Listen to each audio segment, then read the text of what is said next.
And welcome back to In The Crease, the only show that somehow went from night stabbing each other in the face to physicists arguing over whether we all live forever to this.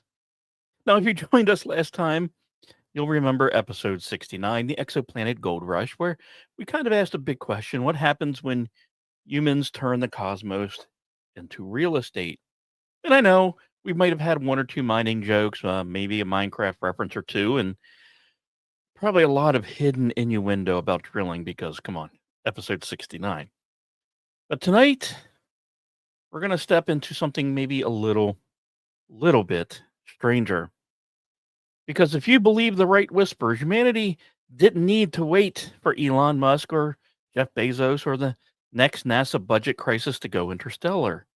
No, if you believe the lore, the US government has already tried it. Not just sending probes, not just sending out radio signals, but packing up 12 Americans, handing them boarding passes, and shipping them off to another star system. The destination, Zeta Reticuli. We're just going to call it ZR. I even practiced pronouncing it before the start of the show. I'm never going to get it. Anyway, the mission, a cultural exchange program with aliens known as the Ebens. The code name, Project Serpo.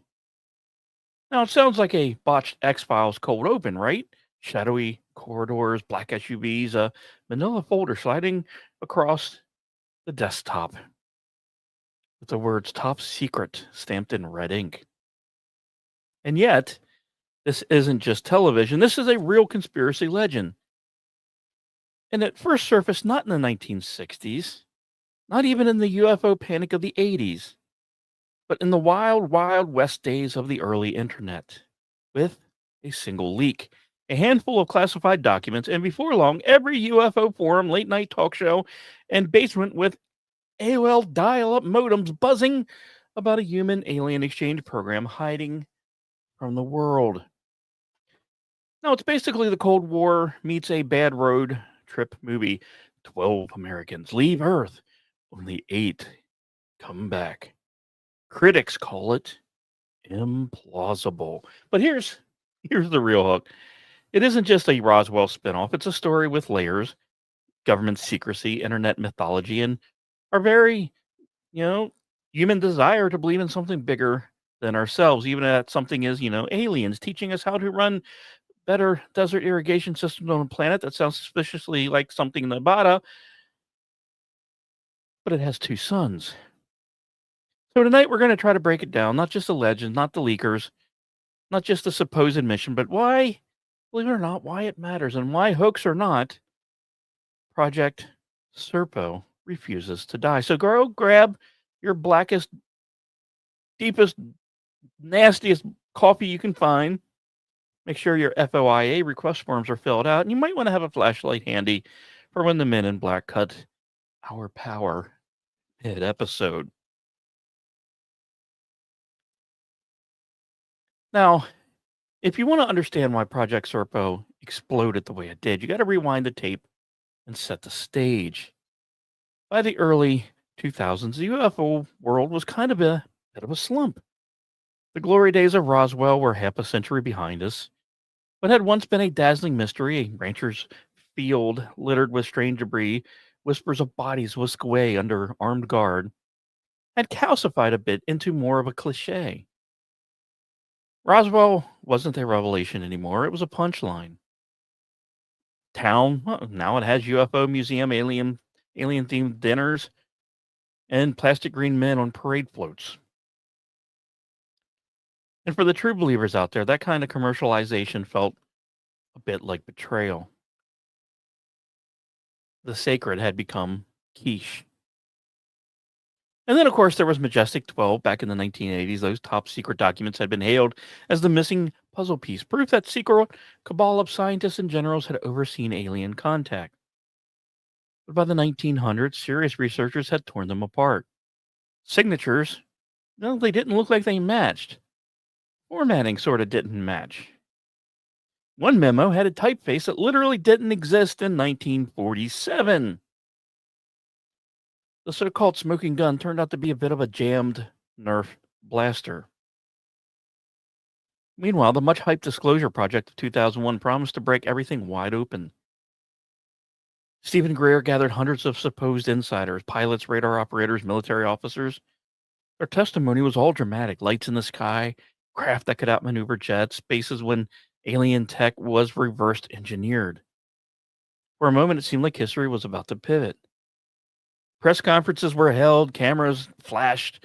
Government cover up was back on the lips of mainstream journalists. And then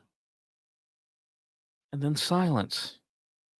No hearings, no official investigations. The government just shrugged it off. The media moved on, and for many believers, it felt like Lucy pulling away the football one more time. By the early 2000s, the UFO scene was running, well, on fumes. The stories were getting old, the evidence quite stale, and the community fracturing between hardened skeptics and the die-hard faithful.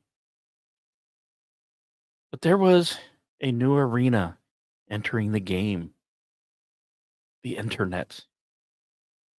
Before social media swallowed everything, online culture meant message boards, mailing lists, and I know Ordy and Raptor listening in chat, thank you, will probably cringe at this next word: web rings. But it's true.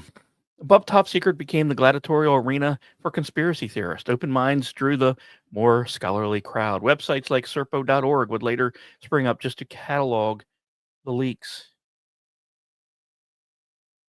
Back then, you had flame wars fought post by post, thread by thread, with users' names like Star Watcher 88 and Truth Seeker 42. UFO world was no longer dependent on a few publishers or even a few radio hosts. It was raw, fast, and now it was decentralized. And speaking of radio, you couldn't talk UFOs in that era without mentioning Art Bell and Coast to Coast AM. For millions of insomniacs, truckers, and late night loners, Art Bell was the high priest of the paranormal. He broadcast stories of shadow people, time travelers, men who claimed to have dug holes to hell itself. And every few months, he would circle back to aliens. Even if mainstream science rolled its eyes, Art kept that fire alive. Culturally, the moment was ripe. Distrust in government was at an all-time high. The wars in Iraq and Afghanistan had eroded public confidence in official narratives. The CIA's failure around 9/11 made secrecy and competence look inseparable. And if you already believe your leaders weren't telling you the truth about terrorists, why wouldn't you believe they were hiding the truth about ETs as well? It was a peculiar crossroads. Official UF culture was exhausted, but paranoia and distrust were stronger than ever. The old stories did not have the bite they used to, but the hunger for something new had never been greater. And that's when it happened. In November of 2005, into this atmosphere of jaded believers and restless seekers, a strange news story dropped. Not another shaky camcorder tape, not another recycled Roswell antidote.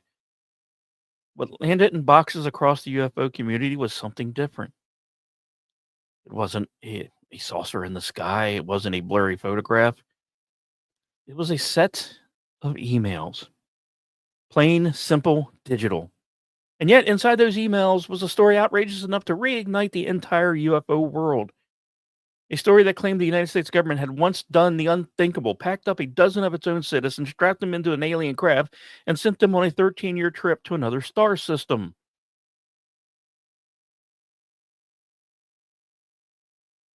To remember, this is the year 2005. Facebook was barely out of its college dorm phase. YouTube had just launched. Most people still had "You got mail" echoing in their heads every time they checked their inbox.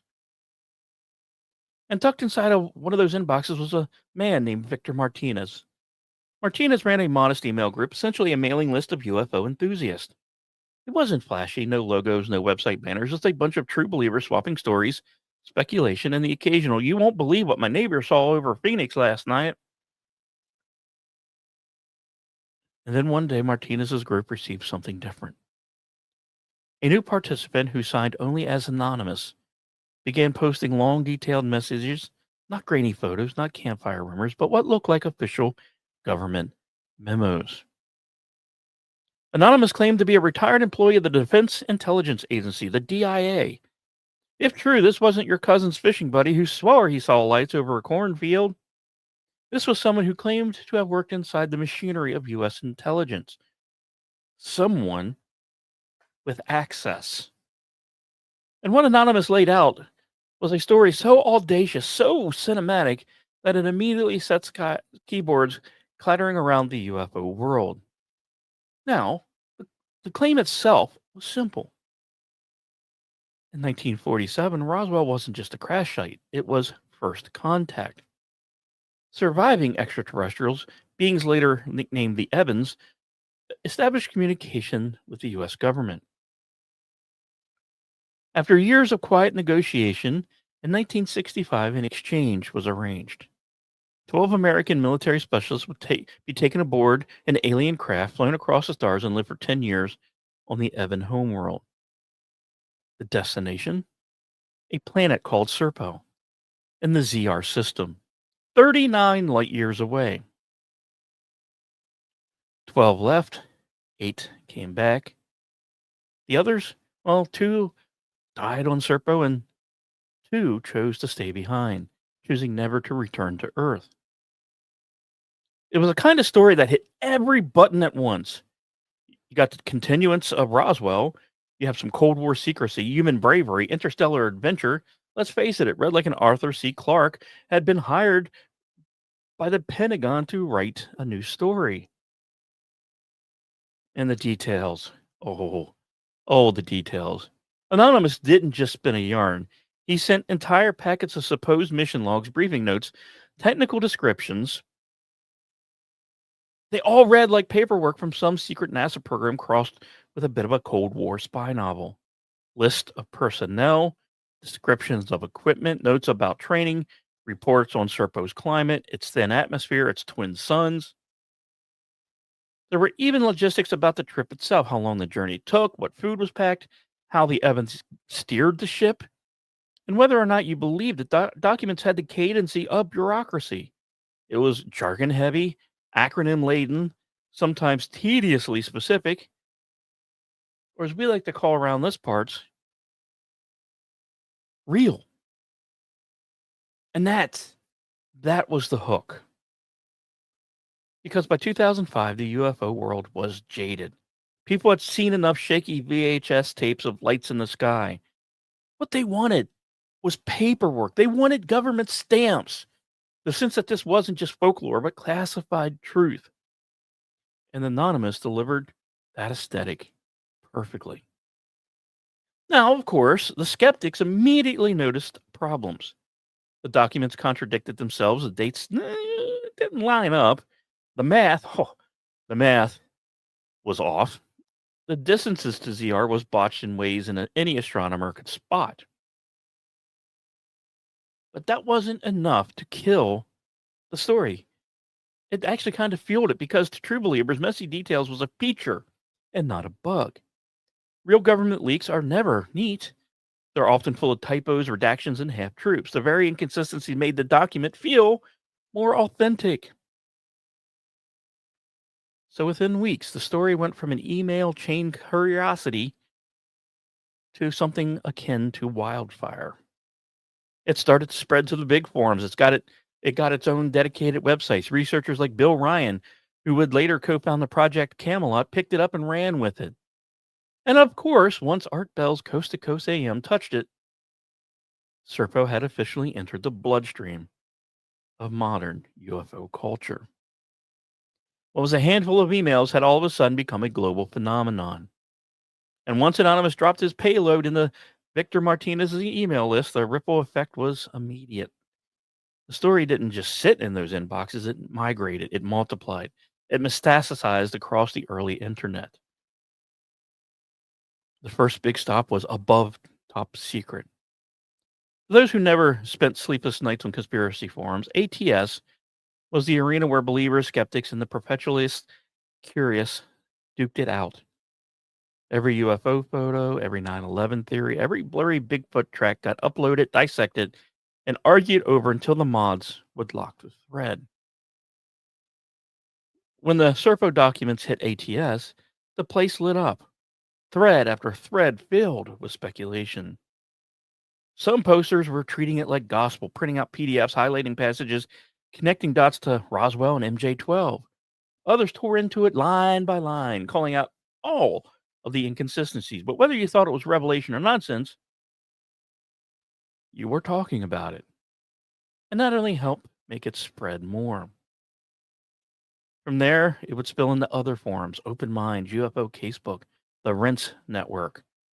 And Orty's probably having some weird flashbacks at the mention of those. And it wasn't just hobbyists. More polished voices picked it up. Once the more and most influential Bill Ryan picked it up, that was the end of the little corners of the internet.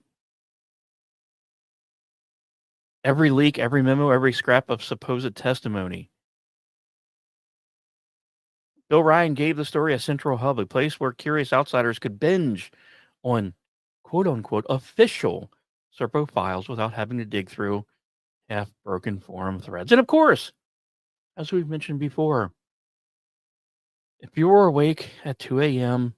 in 2005 and you had an AM radio, odds are you could catch George Norrie or sometimes Art Bell himself broadcasting tales of government secrets and alien whispers. And Coast to Coast wasn't just your background noise. It was a megaphone of the paranormal. Once Serpo hit that stage, it jumped from real niche internet rumor to the phenomenon that would become. Truckers barreling down I-80 were suddenly hearing about 12 Americans who supposedly lived on another planet for 13 years.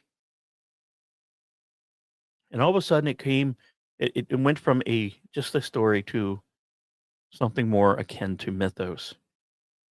It wasn't limited to that single mailing list anymore. It was bounced between radios, forums, lecture halls, and eventually conferences. By 2006 and 2007, you could find Serpo slideshow projected on screens at UFO conventions from Los Angeles to Leeds. PowerPoints, full of grainy text, timelines, and debriefing reports presented in hotel ballrooms to rapt audiences. It didn't matter, once again, that the documents were riddled with typos. It didn't matter that astronomers immediately pointed out that the distance in the star maps didn't really add up. But it did feel more authentic than they've had in a very, very long time. And hoax or not, that was the genius part. He hadn't leaked a UFO sighting or alien photograph, anonymous that is. Paperwork was leaked. Bureaucratic sludge. Memos so bland that they could have been stapled to any Pentagon file. It looked real precisely because it was boring as all heck.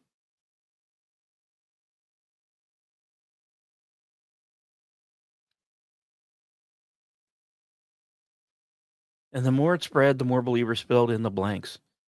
The Serpo leaks became a canvas. Every UFO mystery, every piece of Roswell folklore, every suspicion about Area 51, all of a sudden got wrapped into the Serpo narrative. If you believed in abductions, Serpo explained them. If you believed in hidden tech, Serpo was the pipeline. If you believed the Cold War had a secret cosmic dimension, Serpo tied the bow. It had become a legend of global proportions in a matter of 2 years. But here's the thing. Legends don't spread just because they're outrageous. They spread because they scratch an itch. And to understand why Serpo dug in so deep, you've got to look at what it offered, not just to the UFO world, but to the culture at large. And that's where we're going to go next. Because the remarkable thing about Project Serpo isn't that it appeared, it's that it's endured. By all rights, it should have burned out within weeks. But Serpo didn't drift, it became rooted. And you have to ask yourself why. Well, it kind of had three powerful things going for it. First is, of course, the Roswell connection. Whether hoax or not, Anonymous framed Serpo as the natural sequel to 1947. Roswell was no longer just a crash, it was a meeting. Second, you have the Cold War timing. The alleged mission began in 1965, right in the thick of the space race. America and the Soviet Union were vying for dominance not just on Earth, but in orbit. It felt plausible. If the government could hide missile silos in black projects like the U-2 and the SR-71, why not a quiet arrangement with aliens?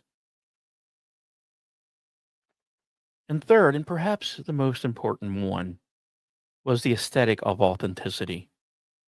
It didn't look like the folklore of yesteryear. It didn't look like, well, I saw the lights up in the sky. It looked like paperwork. The memos were full of acronyms and project names and very, very dry descriptions of food storage and mission logs, which works great for a Lost Wanderer podcast, but for this, maybe not as much.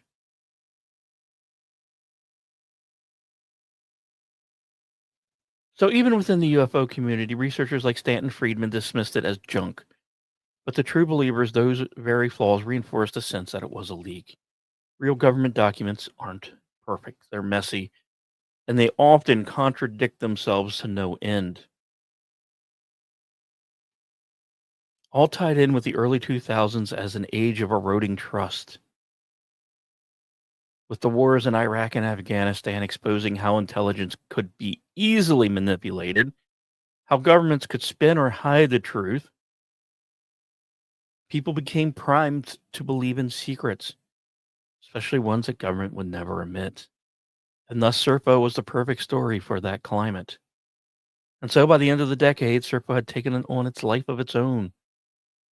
More and more forums would dissect it, and coast to coast would replay it frequently. Books and websites sprung up dedicated to archiving every possible Serpo file and angle. And what had started as a few strange emails became an enduring legend, and one that still circulates nearly 20 years later.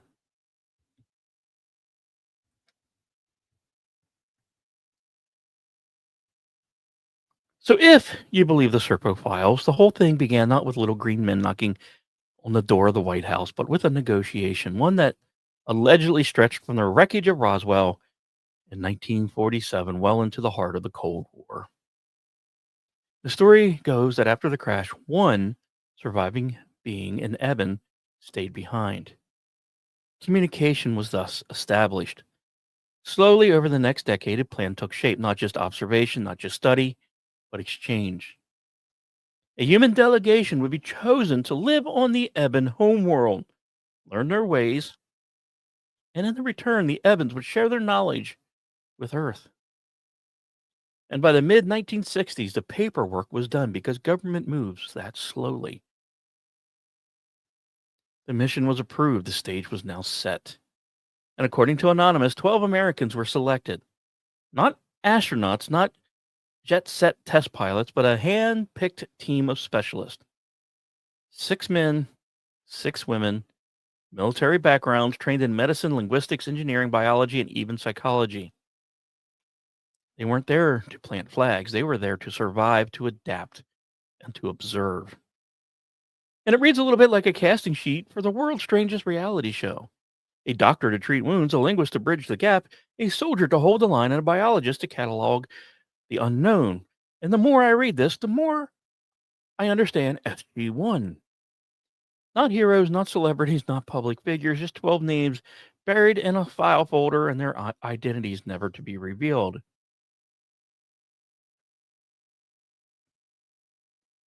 And we're going to pause here because on paper, it almost makes sense.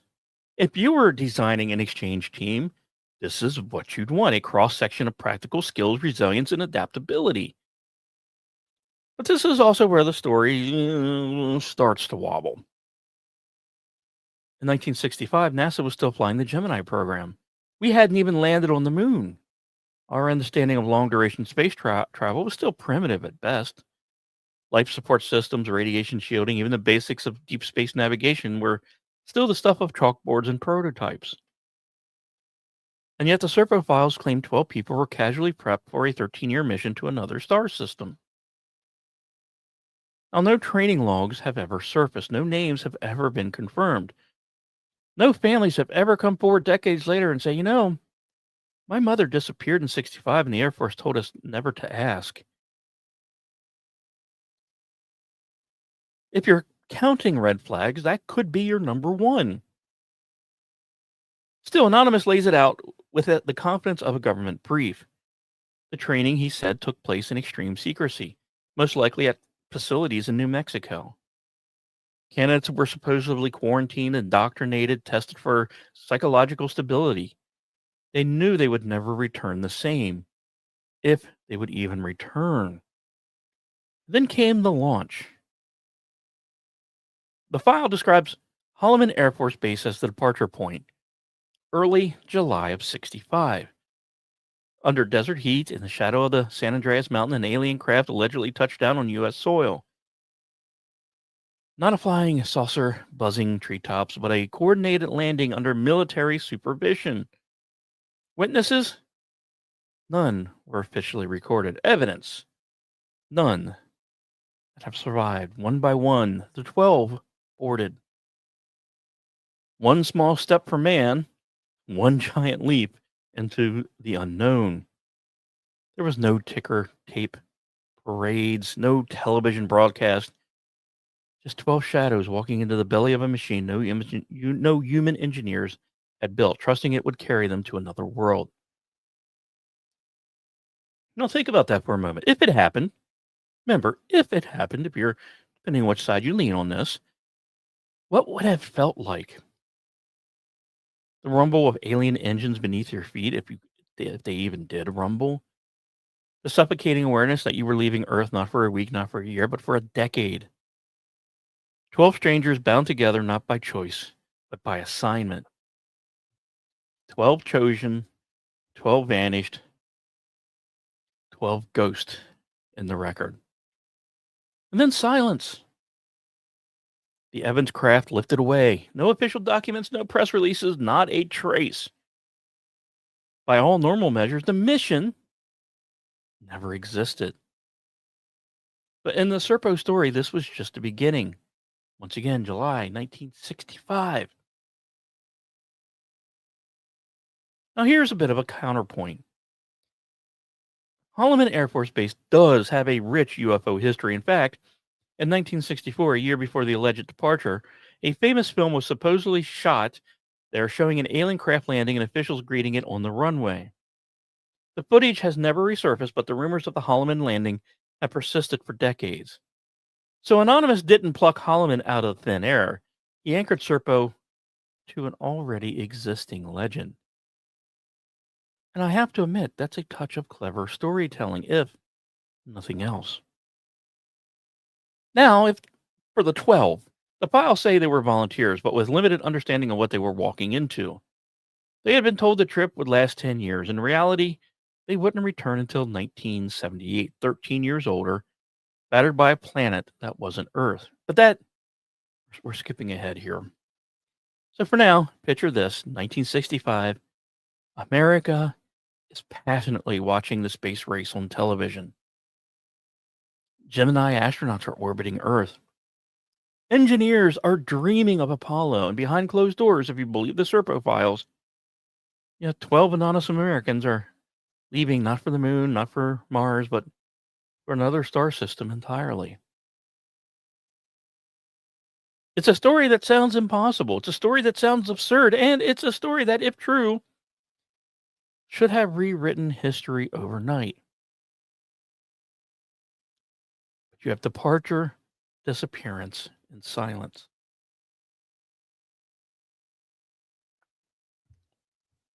So that's the boarding pass. 12 names, 12 seats, one ship. No fanfare, no photographs, just a story buried in a leak that would resurface 40 years later. And according to that story, what awaited them wasn't triumph, it wasn't utopia. It was a very long, grueling journey to a world humanity had never seen. Now, according to the files, the journey itself took 9 months. 9 months in a vessel not designed by humans, not fitted with human ergonomics, and not shaped to our biology, though they did have 20 years to do it, so it could have been comfortable. The craft was described as cramped, metallic, and alien in its logic. The seats weren't seats so much as contoured depressions on the floor. The air recycled through systems that the crew just didn't understand. The food that was provided by the Ebens, tasteless, paste-like rations that kept them alive, but made their stomachs churn. For 9 months, those 12 Americans hurtled through the void with no windows to even watch the stars, no familiar night sky to chart where they were. Just a hum of systems they couldn't repair, guided by hosts they couldn't fully comprehend. Some accounts claimed that gravity fluctuated, making sleep impossible. Others described illness, dizziness, and disorientation. And then we get to the arrival. The craft descended onto Serpo sometime in 1966 by Earth reckoning.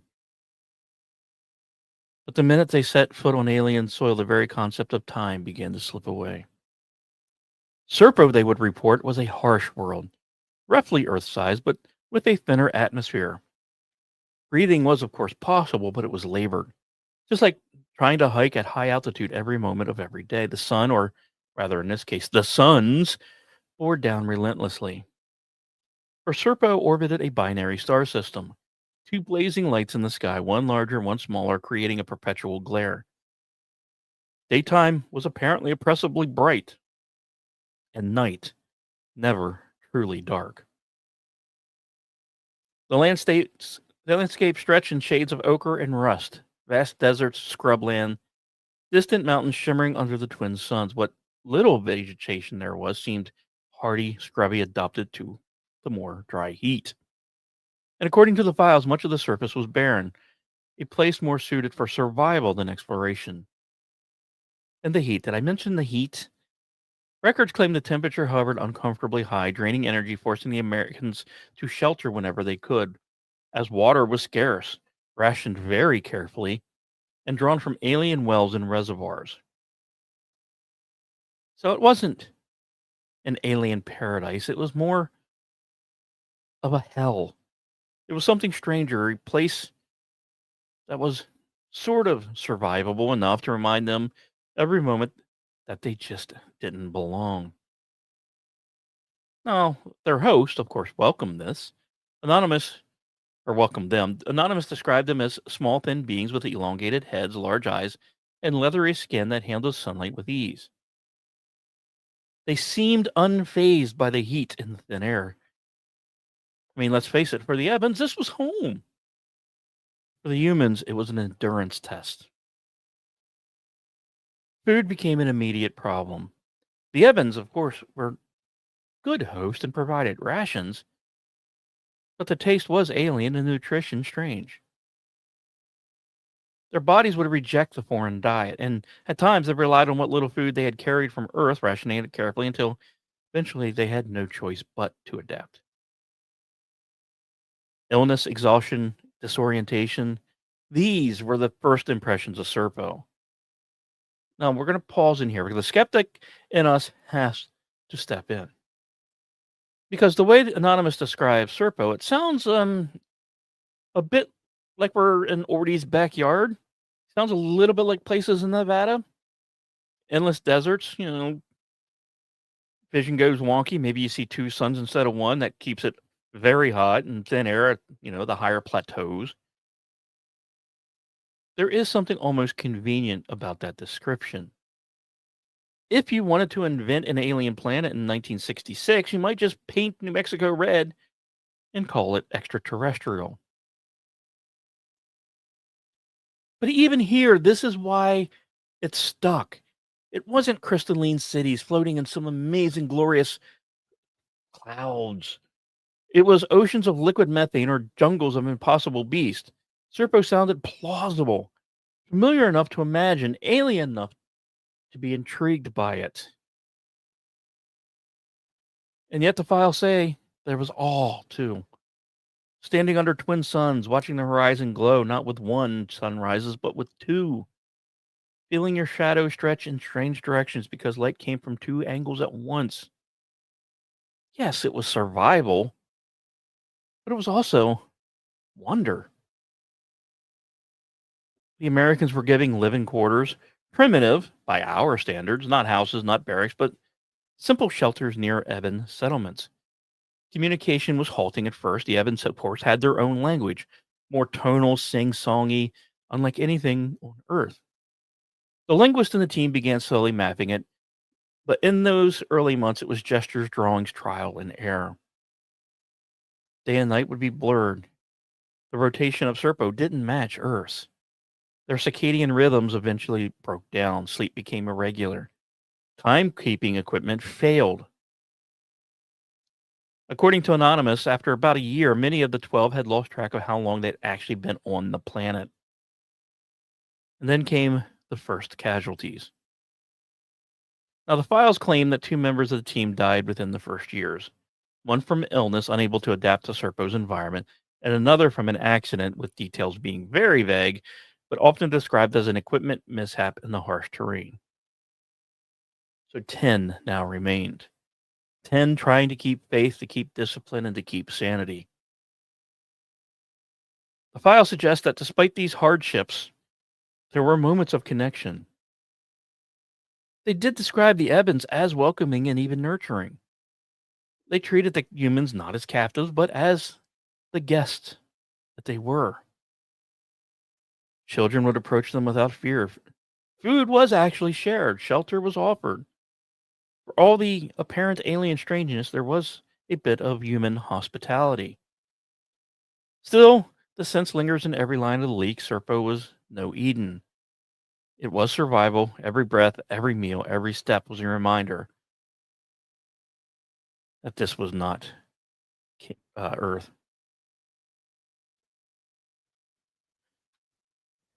So now we have to ask ourselves, what happens when you stop being a visitor and start being a resident?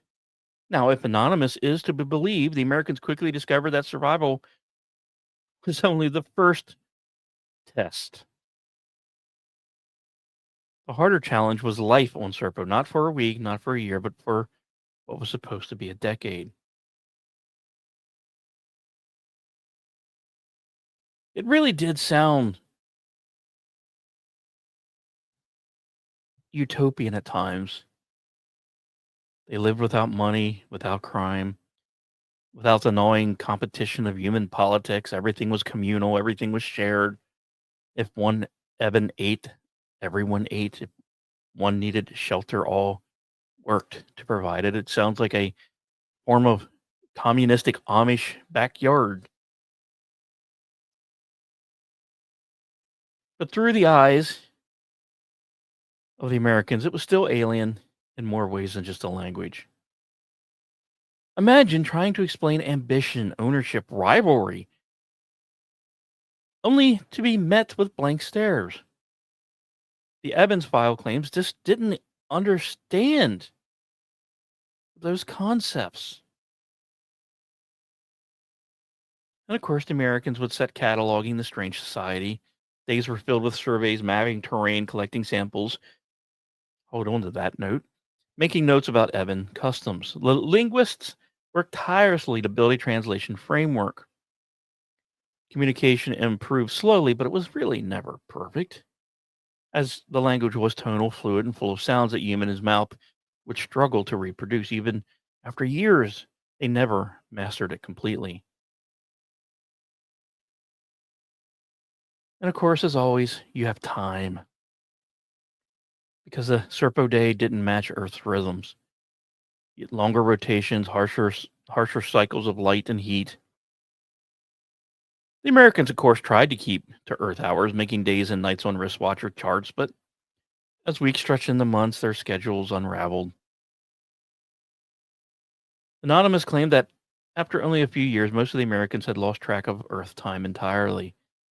They had just been simply living in perpetual blur of light and exhaustion. They didn't know if it was a day long or a week long, and sometimes if the weeks weren't just actually a full year. But then there was the other aspect of this as time pressed on: isolation. No letters from home, no contact with Earth, no new supplies. Just 12 strangers bound together, surrounded by beings they couldn't understand. In a land that they really wasn't theirs, so they had no right to it. Occasionally, tensions would be flared, disagreements would break out, and leadership was contested. At least two of the Americans, according to the files, withdrew almost entirely, barely functioning within the group. Then came more loss. Two had already died, one from illness and one from the accident. Now, after years, two more chose to stay behind. Why? Well, the files are very, very, very vague on that. Some versions say they adapted too well, preferring ebb and life to Earth's chaos. Others say they simply couldn't face the journey home. Whatever the reason, they remained when the rest eventually departed. So out of 12, only 8 would return. Because we need to pause here because the skeptic in us has to tap the glass. Now, the picture of the Evans, it reads suspiciously like the utopian alien societies of the 60s science fiction. Communal, peaceful, crime-free, borderline, hey, communism is great. Money doesn't exist, and everyone works for the good of all. If you squint, it's almost Star Trek's Federation without warp drives. Utopian on the surface, but when you dig a little deeper, the communism part shows up and it really sucks. But yet, that was part of the allure, apparently. This wasn't the terrifying alien invasion of the pulp magazines. It was the gentle, cooperative other. The fantasy that if only we could meet them, we might learn a better way to live.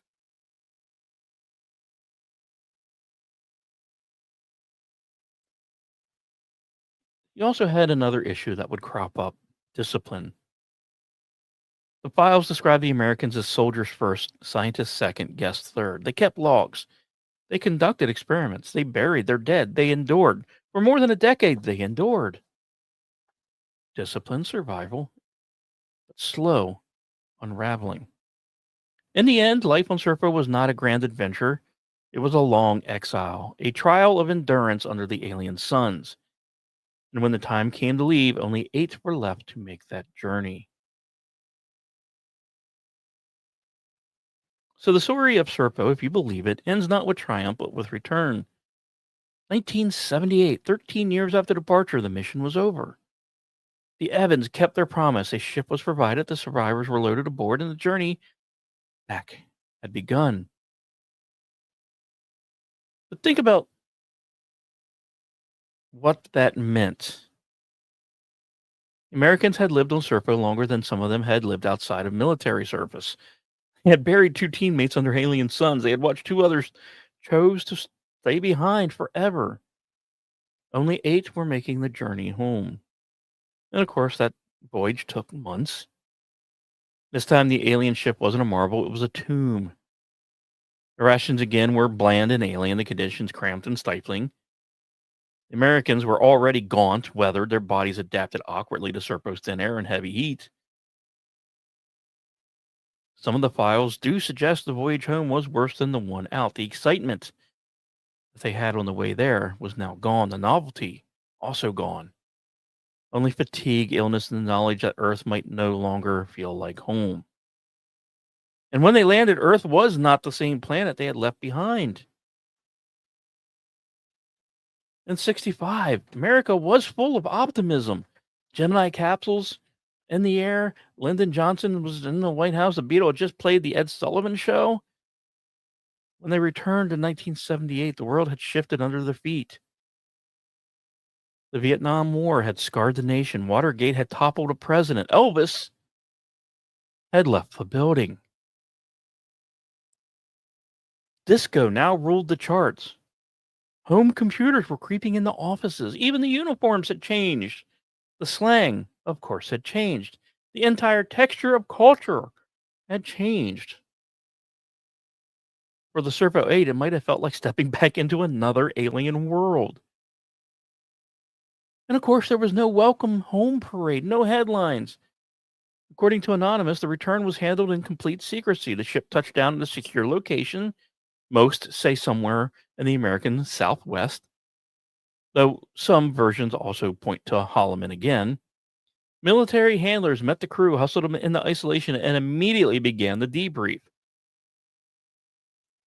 They were interrogated, examined, interviewed for weeks and even months. Doctors cataloged their health, psychologists charted their minds, interpreters tried to decode their notes.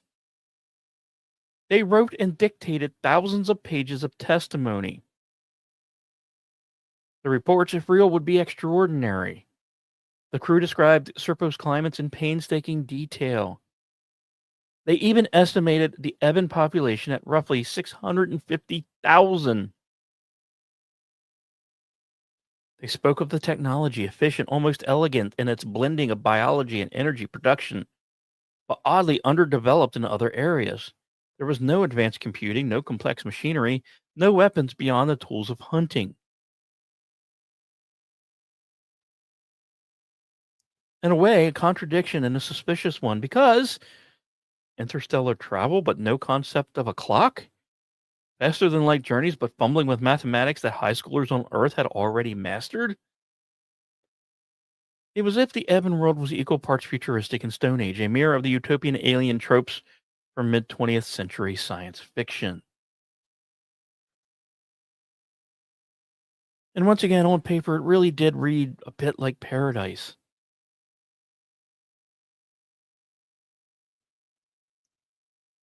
Now, the reports also say they returned with radiation exposure, chronic illness, and accelerated aging. Anonymous claimed that most of the 8 died within just a few years of their return, their names being never to be revealed, and their families were never informed and acknowledged. They just simply faded away, ghosts in the system, their graves unmarked in any official history.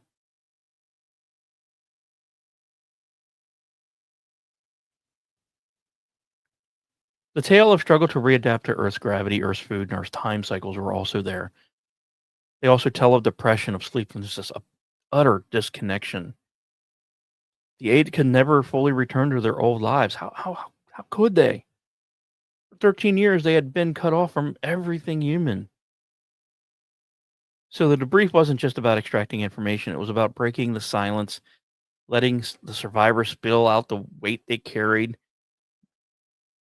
Yeah, maps were drawn, the language charts created, and the depictions of the Ebon biology, their diet, their customs, and their rituals were all recorded, locked away, filed.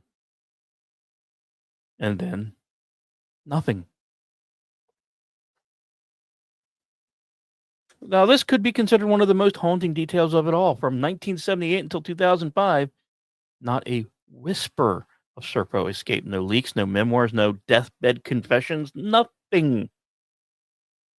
The greatest secret in human history, if true, was kept airtight for nearly 30 years until Anonymous typed it into a Yahoo group. So we're left with a bit of a paradox. Either the Serpo mission was the most successful cover up in American history, 12 gone, 8 returned, thousands of pages being locked away forever, or it never happened at all.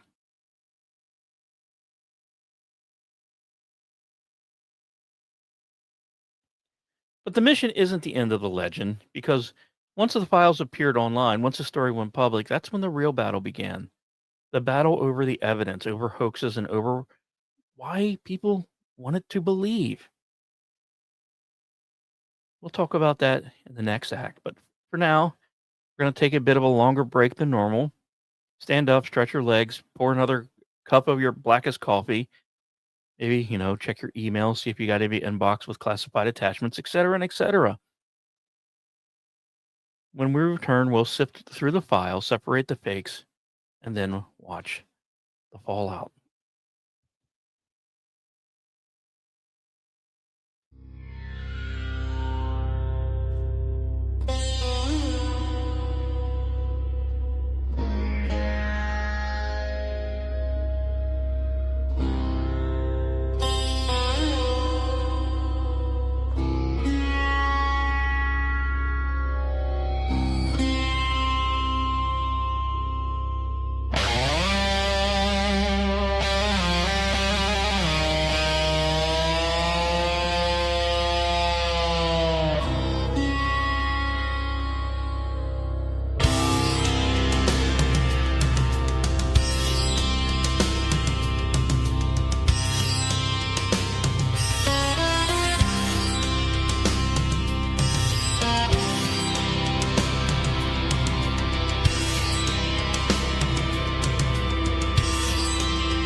mounts like fire on the canyon rim. Shadows gather where the silence tore. The mountain hums its secret chord.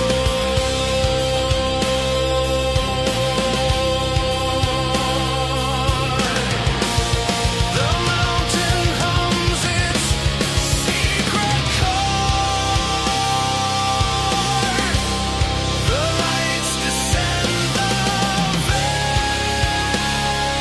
is torn. No words remain, no voices warm. Only the song and we are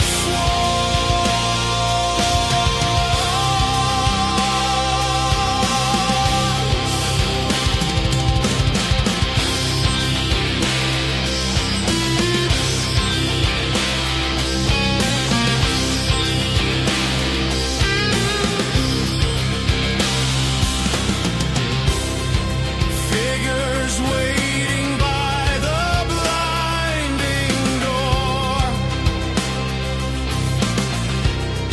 Hands are trembling still, they step once more.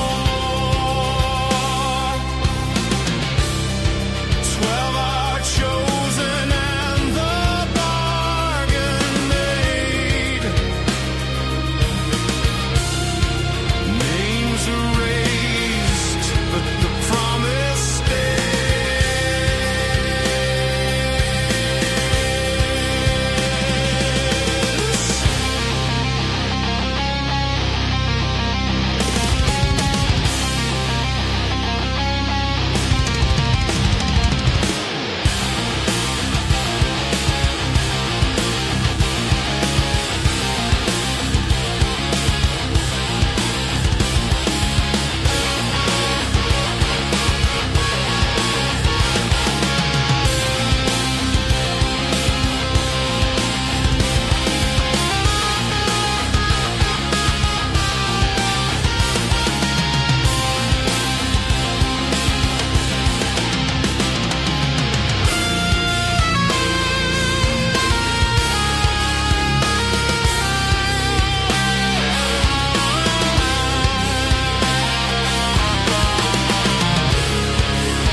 And welcome back.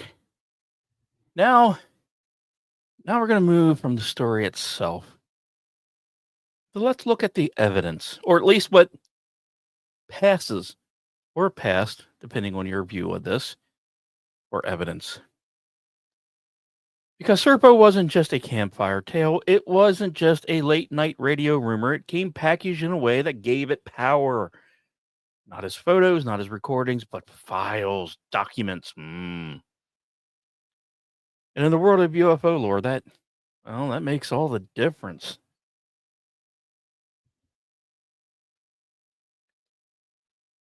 The so-called Serpo files began appearing in November 2005 on that UFO email list. Now, Victor Martinez was a former school teacher turned enthusiast, running a simple mailing group where believers, researchers, and a few bored skeptics traded stories. We have Anonymous, who claimed to be a retired employee of the DIA. Let's start with the opening statement, the heart of the claim. One of the first documents began, 12 selected individuals, 10 men, 2 women, departed on an alien spacecraft from Holloman AFB on July 16, 1965. And I'm sure some of you are going, But there it was in black and white. No frills, no adjectives, just a military-style report. 12 names never revealed boarded a ship and vanished into the stars. The memo would continue. The scheduled duration of this project was 10 years. The team actually stayed 13 years due to the death of 2 team members and the decision of 2 others to remain on Serpo. 8 Members returned in 1978. So that was the basic skeleton of the story: 12 out, 8 back, 4 gone forever. It's simple, it's stark, and has that flat declarative tone of something you might find in a classified binder. But the files didn't stop with numbers. Serpo is located in the ZR system, 39 light years from Earth. The planet has 2 suns. The atmosphere is thin but breathable. The temperature averages high by Earth standards. The climate is arid with limited wa- surface water. And yes, this is traffic and weather on the nines. That said, this all sounds plausible, familiar even. Once again, almost like Nevada with twin suns. But we do have a potential red flag here. Astronomers already knew the ZR system was 39 light years away back in the 60s. It wasn't secret knowledge. It was in the astronomy journals. And the way Anonymous phrased 39 light years was the kind of round number you'd expect from someone Googling a fact, not an insider with classified data. And yet, to someone outside the field, it sounded convincing. It was specific enough to feel real, but vague enough to avoid technical scrutiny. And of course, we have information on the Ebens. The Ebens civilization had an estimated population of 650,000 individuals. Their society was communal. They had no central government that functioned through mutual cooperation. The Evans had no concept of money or crime. All resources were shared. Their children were raised communally. They lived for hundreds of years. Again, notice the tone. No grandiose sci-fi imagery, no laser battles, just boring, dry social science. And that was kind of a hook. This wasn't Hollywood aliens. It was anthropology. If you were tired of wild claims about reptilian cabals, this sounded refreshingly serious. That's when some of the contradictions started. In some files, the Evans were portrayed as technologically dazzling starships, energy systems, interstellar travel. In others, they seemed backwards. One report claimed, quote, the Evans had limited understanding of physics. They could travel between the stars, but their knowledge of mathematics was below ours. And admittedly, this is where many astronomers actually tapped out of believing. You really can't master faster than light travel without math unless you've hijacked that system. But then how do you understand it? But it's kind of like saying you built the Large Hadron Collider, but you're still working on multiplication tables. I mean,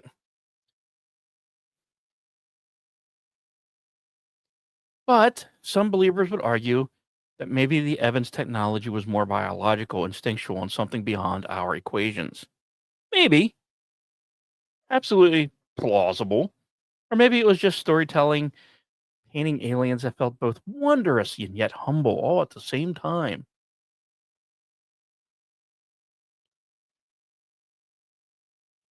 Now, the Serpo files weren't elegant, they weren't tidy, they were a bit messy. In one place, if you picked up on it, they said there were 10 men and 2 women. In another, 6 men and 6 women. One memo said 2 died, another says 1.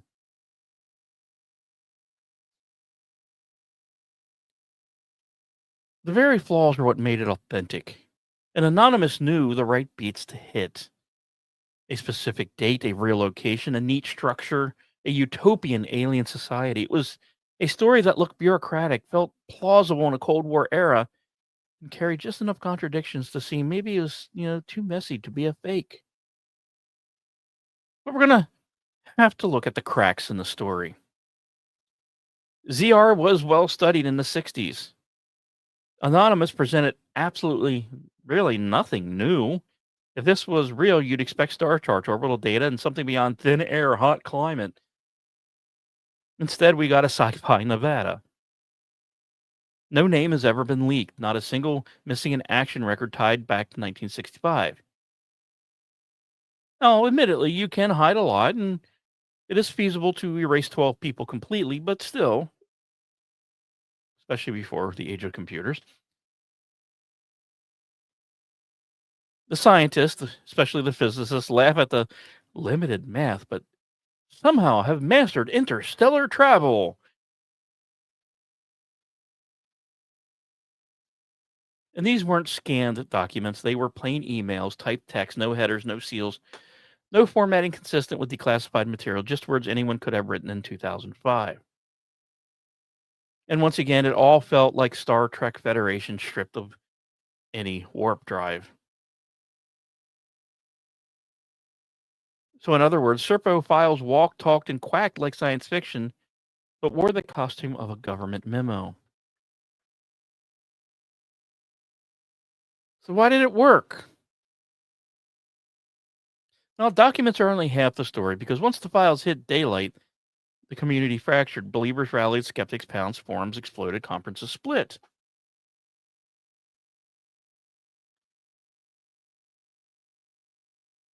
We're going to step into a courtroom for a moment. On the left, we're going to have the believers, and on the right, the skeptics. And in the jury box are all of you.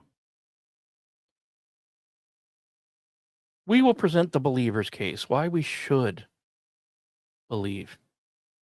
First is the prosecution of secrecy. Believers rallied around Bill Ryan, who quickly emerged as Serpo's archivist in chief. When the files began spilling into Victor Martinez's UFO email group, Ryan gathered them, indexed them, and gave them a permanent home, serpo.org. This wasn't a casual blog. Ryan treated it like a digital museum. Every memo was cataloged. Every claim archived, mission summaries, daily log excerpts, linguistic attempts to decode Ebens language, temperature charts of Serpo's climate, and even supposed medical notes of the returning crew. To a newcomer, Serpo.org looked like proof. It wasn't just heresy, it was organized. It was a smoking gun, and it had its own filing cabinet.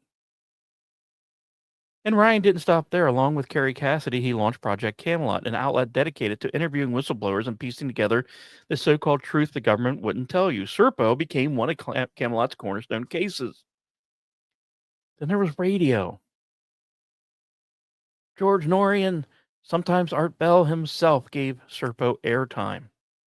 Now, Anonymous never went on the air, but Ryan and others did. And they laid out the story. Listeners would call in with questions, theories, even confirmations. One trucker swore his uncle had been stationed at Holloman in the 1960s and had heard something was up. Another caller claimed to have seen redacted documents at Wright-Patterson Air Force Base that must have been Serpo. None of it verifiable, all of it irresistible at 2 a.m. on a desert highway. And again, once Coast to Coast touched it, Serpo was everywhere. You have conferences, PowerPoints flickered, UFO researchers lectured on the cultural impacts, and then came television. On Ancient Aliens, Serpo has been name-dropped in episodes about government cover-ups within alien exchanges. Not the star of the show, but part of the constellation of evidence. As Giorgio Tsoukalos once mused on air, if Serpo is real, then humanity has already traveled to the stars and back. Believers saw Serpo as more than just a story. They saw it as a continuity. In a way, it felt almost natural. If aliens did crash in New Mexico in 1947, why wouldn't negotiations follow? If government could keep the SR-71 Blackbird secret for decades, why not Serpo?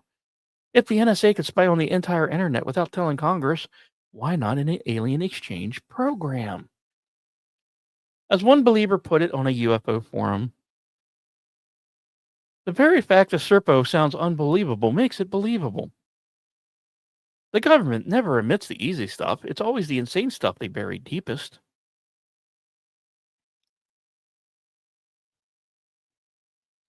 Now we're going to go to the skeptic's case, why we shouldn't believe. Veteran UFO researcher Stanton Friedman, a man who spent half his life defending Roswell, dismissed Serpo without a hesitation. To Friedman, it was recycled MJ-12, another batch of fake documents designed to mimic classifications language but devoid of substance. His arguments were very blunt.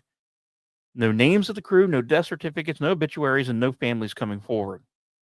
12 people vanished in 1965 and nobody notices, he would say it's impossible.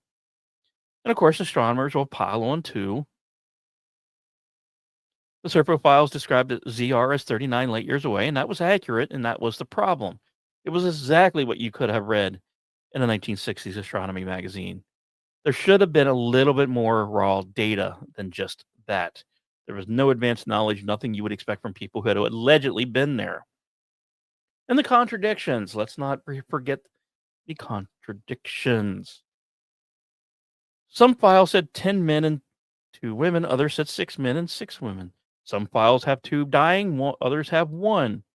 The mission was supposed to be for 10 years, but turned into 13, except some memos claimed it was always meant to be 13.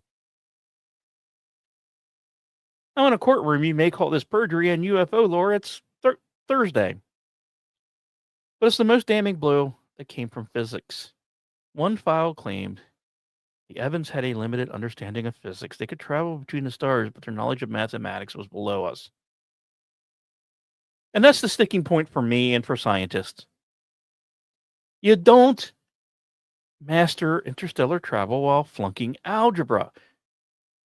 That's like building a space shuttle but not knowing how to count fuel tanks. Now, somewhere along the line, it would have been captured technology or more of that it felt alive in any of their memos, it would become more in the realm of plausible.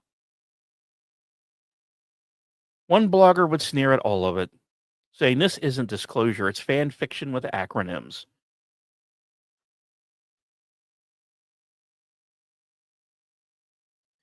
And so the courtroom drama has just dragged on.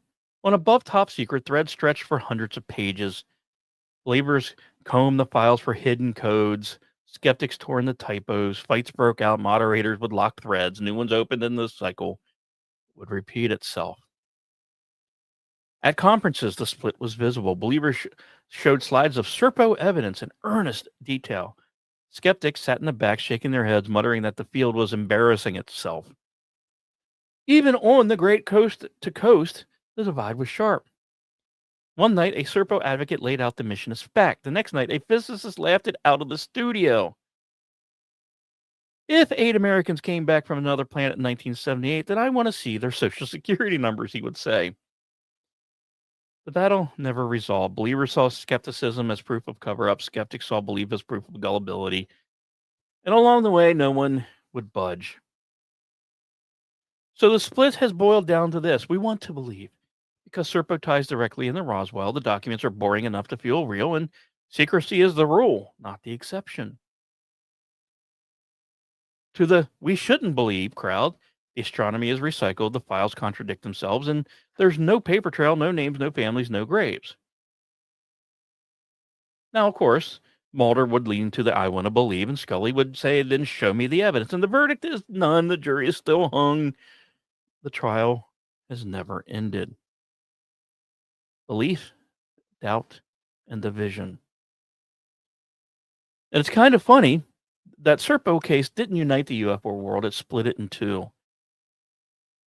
And partially because of that fracture, the legend grew sharper, stranger, and probably harder to kill.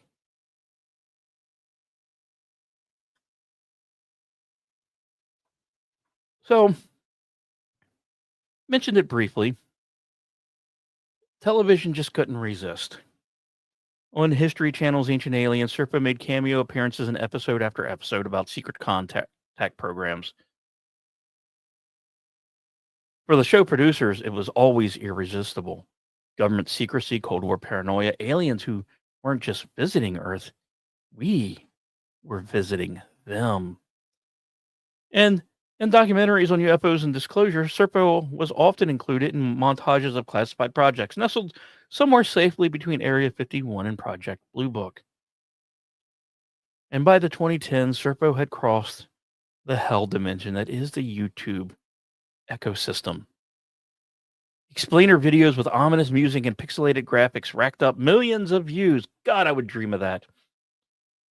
Explainer, it titles like the Secret Human Alien Exchange Program they don't want you to know about popped all over the place in recommended feeds. And of course, the comment sections read like the courtroom transcripts all over again. Believers and skeptics duking it out line by line by line. But we can't forget in print. Self published books kept Serpo alive too. Some framed it as factual disclosure, others as fiction inspired by quote unquote real leaks. In the cottage industry of UFO literature, Serpo was never a bestseller, but it became a staple. Flip through the table of contents of almost any top 10 UFO secrets books printed after 2005, and Serpo usually has a chapter wedged between Roswell and Area 51.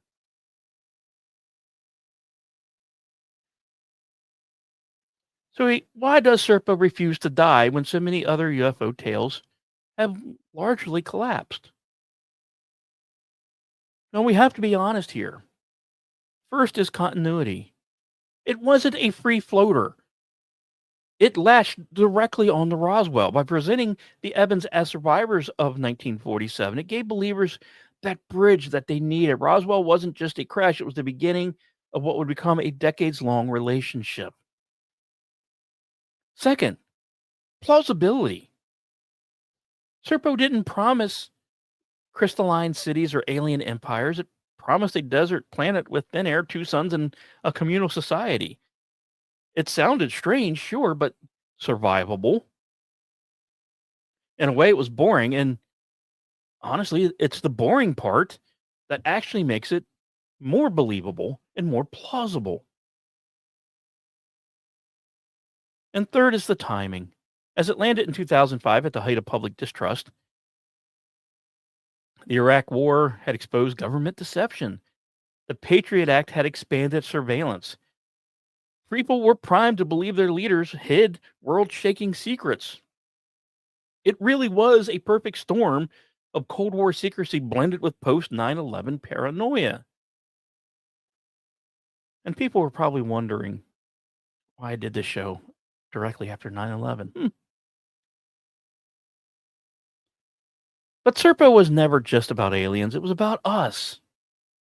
Believers clung to it because it offered hope, proof that humanity was not alone, that we had already taken those first steps to the scars. Skeptics rejected it because it represented everything they hated: sloppy evidence, bad science, the kind of thing that discredited serious research. But either way, it gave people something to rally around. To believe in Serpo was to join a tribe they probably didn't have before.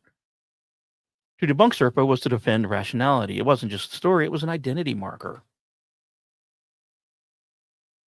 So Serpo wasn't just another UFO story, it was a mirror, a reflection of Cold War paranoia, post 9/11 distrust, and honestly, our endless hunger for mystery. Not about proof and not even about aliens, more about us.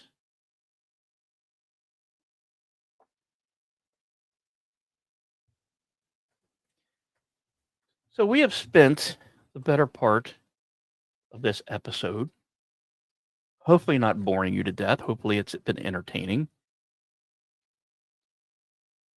We've treated Serpo like a case file, documents, timelines, contradictions, courtroom drama, believers and skeptics. We're going to throw all of that out the window and look at the bigger picture. Because as I left off the last act, it is about us and what kind of stories we cling to, why we may invent them or relish the ones that are real, and why we defend them, why we need them.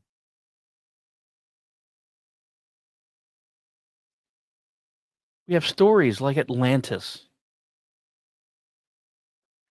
Plato never meant it as history. He meant it as maybe parable, a thought experiment about hubris and downfall. A great island civilization advanced beyond its peers, swallowed by the sea after moral decay. A warning, not a travel brochure. And yet, for centuries, people treated it like a map. Medieval cartographers penciled "Here be Atlantis" in the margins of their globes. Explorers chasing new lands swore the ruins must be just over the horizon. By the 19th century, whole industries were peddling theories of where Atlantis had been: the Azores, the Caribbean, Antarctica. Atlantis became the ultimate lost file. Not a myth, but a missing report. The one the professors wouldn't let you read. The one the crown kept under seal. And if it sounds familiar, it should, because Serpo is Atlantis in Cold War drag. Both promise the same revelation. There is another world, advanced, strange, already known to a chosen few. Both live in the tension between absence and longing. The more you demand proof, the more it slips away. The harder you look, the more it recedes. Why did Atlantis grip so tightly? Because it said we weren't alone in history. Humanity wasn't a one chapter book. There had been others, graders, and maybe we were their heirs.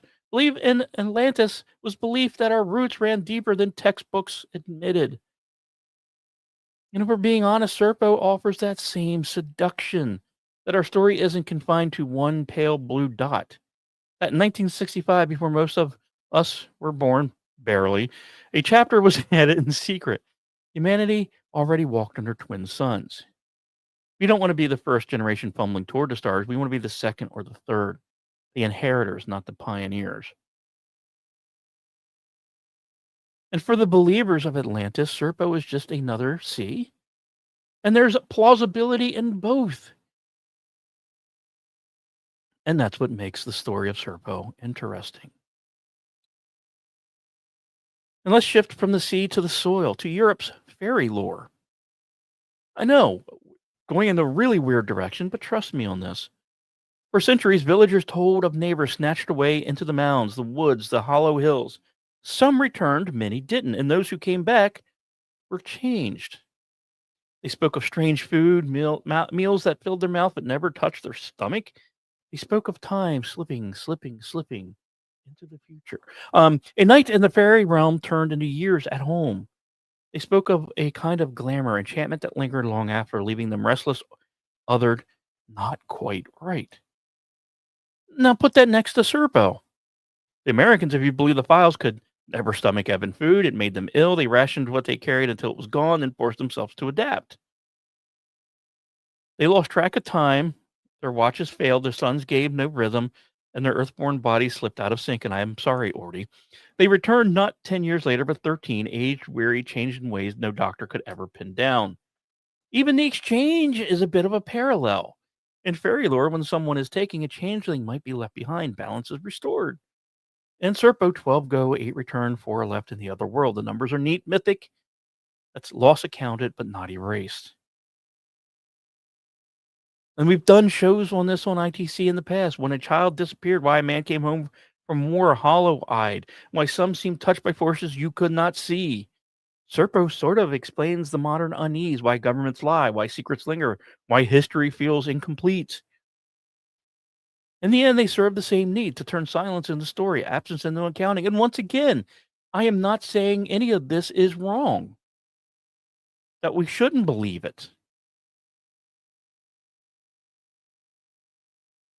So why do stories like Serpo Atlantis or fairy abduction stick? Well, because they feed four hungers wired into us. Curiosity. We can't stand a blank space. We just simply cannot. Second, hope. Myths promise the world is bigger and richer than it looks. Loneliness. In a cold universe, stories of other worlds are company. The fear of silence. The hardest thing to accept is that there is nothing out there at all. And once again, for the believers, this is just proof that nature finds a way. And if we listen carefully enough, the stories are once again rhyming.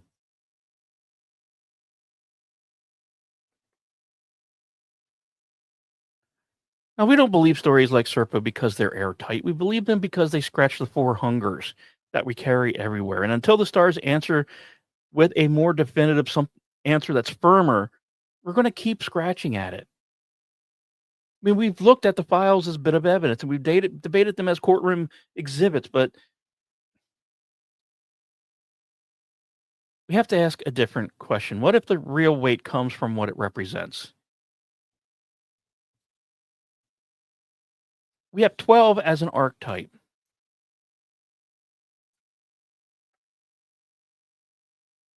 12 is never arbitrary. 12 apostles, 12 Olympians, 12 labors of Hercules, 12 tribes of Israel, 12 months to complete the year.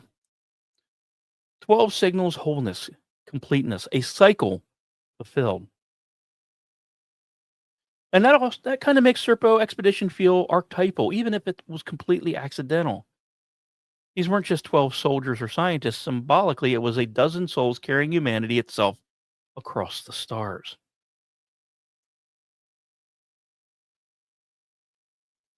Let's consider the desert stage. Deserts have always been the stage of revelation. The Israelites wandered 40 years in the desert. Jesus fasted there. Muhammad received revelation in the quiet of the desert and the lust for young women. The desert strips us down, removes distractions, burns away illusions. It leaves only survival, endurance, and clarity.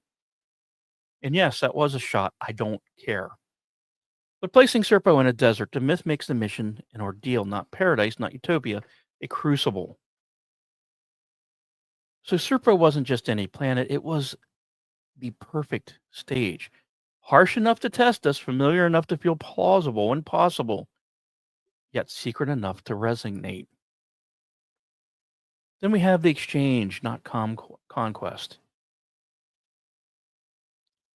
Our alien myths almost always orbit fear: invasion, abduction, experiment, probing, extraction. Serpo flips it. We weren't conquered, we weren't kidnapped, we negotiated and we sent our own. In mythic terms, that's kind of a profound shift. We weren't prey, we weren't overlords, we were partners. Guests in another world, trusted enough to live among them. The 1960s were full of exchanges. Cultural envoys, scientific delegations, even prisoners swapped on bridges cloaked in fog. So Serpo mirrored that diplomacy, not missiles, but in dialogue. Not surrender, not invasion, but cooperation. The Cold War had chessboards and summits, and Serpo myth gave us a summit across the stars. And of course, we can't leave out the crew itself. And while the file never gives us the names, the absence actually only makes the roles clearer. Because the 12 can read as archetypes: the doctor, the linguist, the soldier, the biologist, the leader, the engineer, the chronicler, the skeptic, the volunteer, the reluctant, the martyrs, and the exiles. Even if those roles were never intended, they emerged. Because once again, the Earth, humanly mind, craves structure, craves fellowship. It becomes another round table, another Argonaut crew, and another fellowship of the ring. It doesn't matter if Anonymous invented them in 2005 email. Archetypes don't need names to feel real. But then there's the sacrifice. If all 12 had returned, Serpo would be more considered a pulpy, adventurous novel. But 4 were lost. It feels like a tragedy, and tragedies tend to carry more weight. The 2 who died became martyrs, buried under alien suns, their name unwritten, but their absence undeniable. The 2 who stayed become exiles. In fairy lore, they'd be the mortals who ate the wrong food and could never return. In Cold War allegory, they'd be defectors choosing the other side, leaving their homeland behind. In mythic archetype, they're a personified, bound to another world. And I meant Persephone, but you know what I meant. Their absence gives their mission moral gravity. Sacrifice sanctifies. And sacrifice, more than survival, makes that myth last. But here's what the believers and skeptics share. They both need the symbol. Believers raise Serpo like a banner, proof that we were trusted, that humanity is already part of a bigger story. The mission becomes a point of pride. Even in Cold War paranoia, we were worthy of an exchange. And skeptics like to raise that warning sign, proof that humans are gullible as fuck, that tone and acronyms can seduce. Serpo becomes Exhibit A in their argument that extraordinary claims need extraordinary proof. And both sides shape identity against the same symbol. Believers say, I trust the hidden chapter more than the official record. Skeptics say, I trust evidence more than narrative. In that sense, Serpo is less about aliens, and once again, it's more about us and how we decide who we are.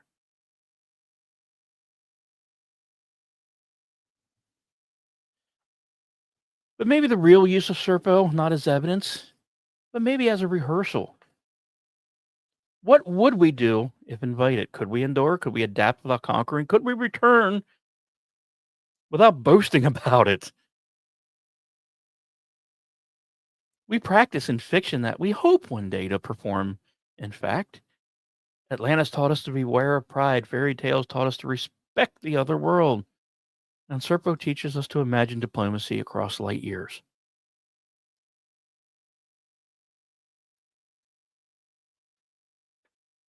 Now, the truth we want is simple. We want clean and cinematic. We want that hangar door rolling back, light slipping in the waiting crowd. We want that general in the solemn expression, the press conference with flags in the background, the binder of declassified documents held aloft for the cameras. We want photographs of the 12 lined up on the tarmac in 65 with their helmets under their arms and their signatures at the bottom of the page. We want film reels of Serpo itself. Twin suns burning low over dusty plains, alien villages dotting the horizon, Ebens smiling shyly at the lens. We want names. Names that can be engraved on monuments, whispered in gratitude, Googled for biographies. We want the families to step forward, clutching folded letters saying, yes, this is why our father, our mother, our brother, our sisters vanished from the records. They were chosen. That's the truth we hunger for, a truth that rewrites history into a single stunning reveal, a truth that doesn't just suggest or hint or argue, but confirms. Because we want certainty. We want a truth that validates decades of speculation, that redeems every 2 a.m. radio call, every dusty UFO conference, and every shaky VHS type of lights in the sky. We want proof that all those nights of wandering weren't wasted. We want to believe, but more than that, we want to know.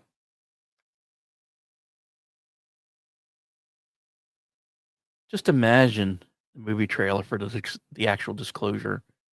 Fade in, black and white footage of rockets, astronauts, Cold War summits. A voiceover. In 1965, 12 Americans left Earth, and for 13 years, they never returned. Then you cut to some newly declassified photographs, grainy but absolutely undeniable. The music would swell, and the tagline, the greatest story never told until now. It writes itself, and that's the point. The truth we want is cinematic because cinema is how we've been trained to process revelation. Clear beginnings, clear conflicts, tidy resolutions.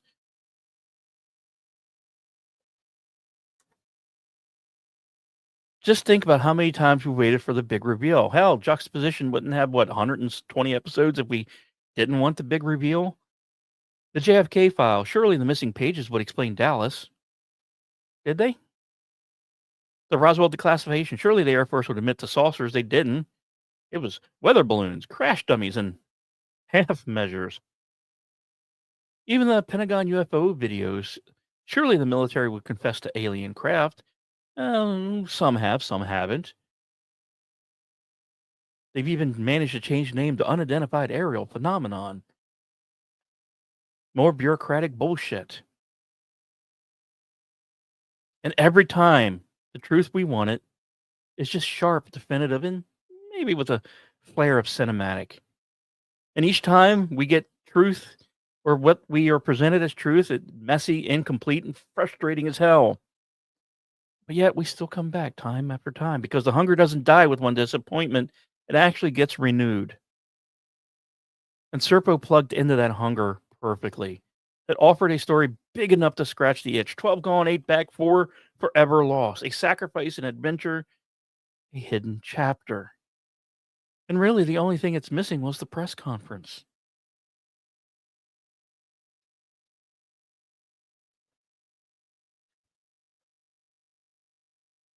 Why do we crave it? Because the cinematic truth is merciful. It tells us the universe is busy, that humanity is noticed, that our government, for all, and I am capitalizing all, its flaws, kept the biggest secret in history, not to mock us, but maybe to protect us until we were ready. It tells us we matter more than textbooks say, that we've already joined the cosmic story, that we're not beginners fumbling toward the stars, but veterans with field experience invited to the table decades ago. And deeper still, it promises closure, that words do matter. Closure is the psychological grail, the clean ending, the verdict, the last chapter that explains all the others. Let's face it, it's why we binge documentaries, why we watch courtroom trials on TV, why we line up for the next episode of Juxtaposition and can't wait to find out what the subject is on Juxtaposition for October. Okay, that one might have been a little too personal. I apologize for that. We want the satisfaction of a truth that clicks, that settles the noise, that lets us say, ah, now that makes sense. Serpo dangled that possibility. If it were true, everything else, Roswell, MJ12, even the whispers of Area 51 and others would snap into place. All the puzzle pieces would lock. And that's the allure. That's the truth we want.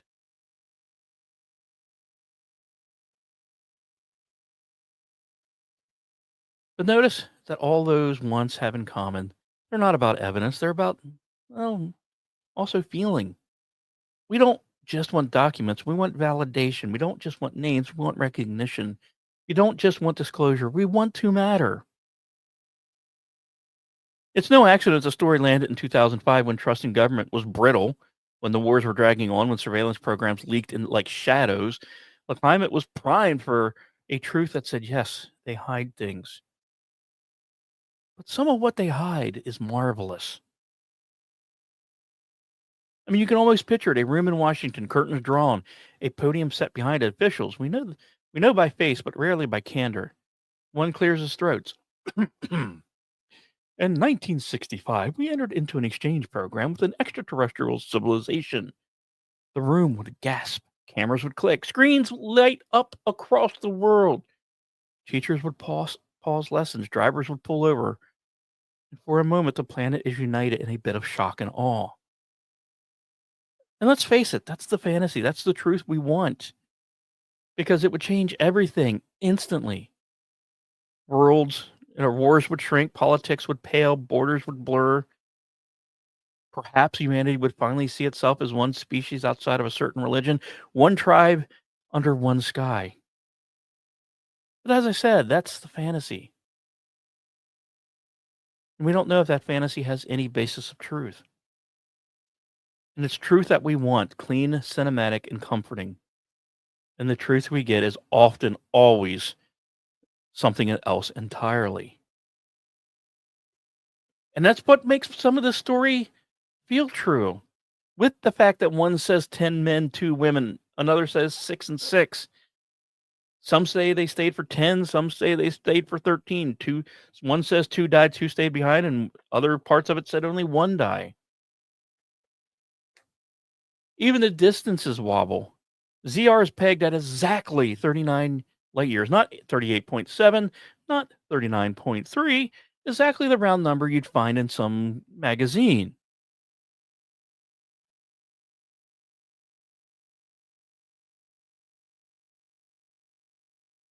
We didn't get any of that. We didn't get names. We didn't get photographs, not one, not even a blurry image, not a scrap of hardware, not even a grain of sand in a jar labeled Serpo 1974 or thereabouts. We didn't get artifacts, no tools, no samples, no logs and handwriting we can carbon date. Just typed words in a digital ether. The truth we get is absence dressed up as evidence. And that's part of the irony, because the very thing that makes Serpo feel authentic to some, its dull, bureaucratic style, is what also really does make it hollow to others. It's flat, jargon-heavy, clinical, and that's exactly what Anonymous imitated. It's like someone studied the rhythm of memos and copied it until it sounded plausible. But style isn't necessarily substance. A memo that sounds right doesn't mean it's right.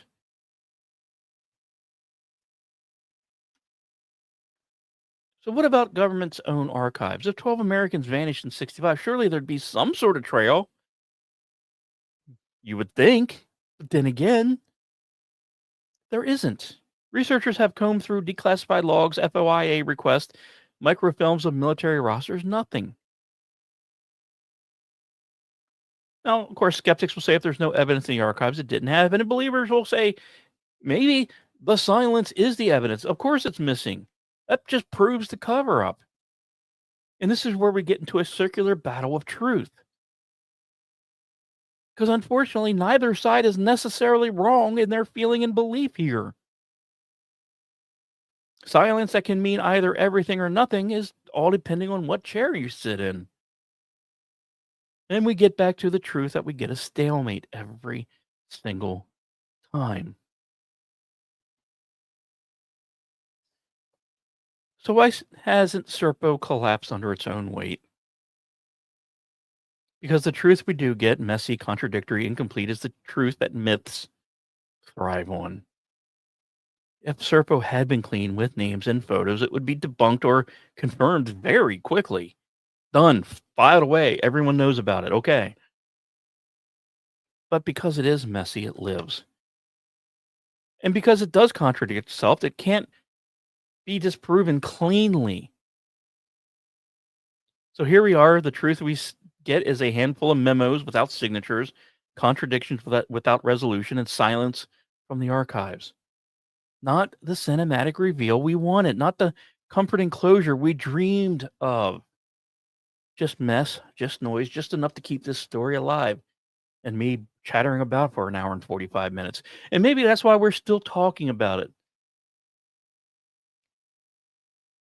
So, what have we learned? Well, not proof, not facts, but maybe a few lessons. Because even if Serpo collapses as history, it still teaches us as myth. And myths are rehearsal spaces. They show us we behave when the truth we want and the truth we get don't line up. In the end, Serpo isn't necessarily about the Ebens. It isn't about the twin suns or rotation logs. It really is about us, our suspicion, our hope, our refusal to let silence be the last word. That's the truth we get. And the rest of the story is this: humanity cannot stop reaching with rockets, with radios, with rumors, and with myths. Some reaches will touch reality, some will touch only each other. But the reaching itself, the act of not being satisfied with silence, that's who we are. So the truth we want versus the truth we get. We wanted a revolution or revelation, we got contradictions. We wanted certainty, we got ambiguity. We wanted a press conference, we got a Yahoo group. But in that gap between want and get, we discovered the most human thing of all, the need to keep asking, to keep telling stories that make us bigger than our doubts, to keep reaching across silence with wonder, even when the silence doesn't answer back. So if you've stayed with us through deserts, debates, and dossiers, thank you. I didn't promise answers. I promised to hold the questions carefully. It's kind of crazy to think that's the wrap of the first half of season 4 of In the Crease. Nights and sieges, vanished peoples and unsolved crimes, greenish children in ghostly battles, near-death visions and quantum riddles, fortunes staked on alien worlds. And now a Cold War exchange with the stars. 10 episodes, 10 ways history and myth refuse to sit still. And next time, we leave the twin sons of Serpo for the candlelight halls of medieval Europe. This has been In the Crease. I am JE double F. And now you know the rest of the story we're allowed to tell.